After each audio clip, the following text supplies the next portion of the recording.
আসসালামু আলাইকুম। আশা করি আপনারা সকলে ভালো আছেন। আজকে আমি জ্যামিতির দুটি বাক্য নিয়ে কথা বলবো, দুটি বিষয় নিয়ে কথা বলবো। আমরা অনেক শিক্ষার্থী এই এ কমা B comma c comma D একটা চতুর্ভুজ লেখি। আবার অনেক শিক্ষার্থী এ কমা বি কমা সি কমা একটি ত্রিভুজ লেখি। আবার অনেকে এ বি সি ডি একটি চতুর্ভুজ এটা লেখি। আবার অনেকে এ বি সি একটা ত্রিভুজ লেখি। এই বাক্যগুলোর মধ্যে আমি যে এ কমা B comma c comma D একটি চতুর্ভুজ, এই বাক্যটা কি অর্থ বহন করে? আবার এ কমা বি কমা সি একটা ত্রিভুজ, এই বাক্যটা কি অর্থ বহন করে? আসলে আমরা যারা এই বাক্য দুটো লেখি তারা না বুঝে লেখি। আজকে আমি এই বাক্য দুটোর ব্যাখ্যা করব আসলে কি ধরনের ভুল হয়ে যায়।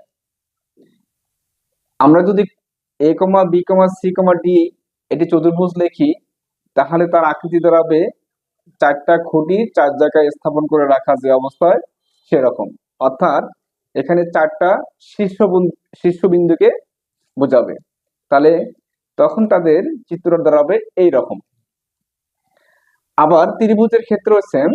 আমরা যদি এ কমা বি কমা সি কমা ত্রিভুজ লিখি, তাহলে এখানে তিনটা খুঁটি তিন দিকে স্থাপন করাকে বোঝাবে, মানে তিন জায়গায় তিনটা বিন্দু অবস্থান করবে, তিনটা শীর্ষবিন্দুকে বোঝাবে। তাহলে আমরা যদি লেখি এ কমা বি কমা সি এটা ত্রিভুজ, তাহলে কিভাবে এটা ত্রিভুজ হয়? আর যদি আমরা কমা ছাড়া লিখি এ বি সি ডি একটা চতুর্ভুজ, তখন তার চিত্র দাঁড়াবে এরকম। তার মানে চারটা বিন্দু তখন সংযোগ বোঝাবে, একটা সীমাবদ্ধ ক্ষেত্র বোঝাবে। আর যখন আমরা কমা দ্বারা বোঝাবো তখন বিন্দুগুলো আলাদা আলাদা বোঝাবে।